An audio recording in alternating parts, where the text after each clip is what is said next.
কথা কাকে বলে? আসমা চৌধুরী বেবি।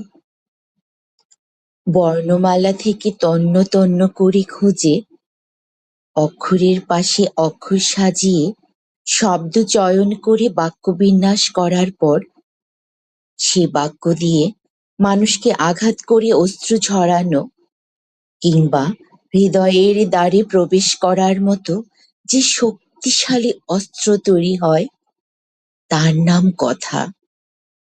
কথায় কথায় কথার মালা সাজানো আমাদের সবচেয়ে সহজ কাজ।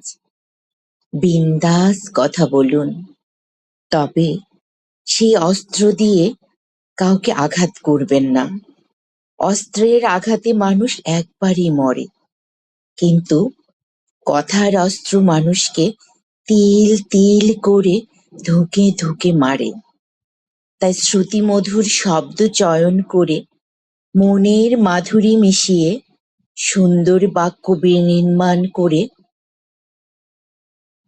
কথা বলতে থাকুন। কথা হোক ভালোবাসার, কথা হোক মমতার, কথা হোক হৃদয়ে ছুঁয়ে যাওয়ার। ভালো থাকুন। শুভ অপরাহ্ন।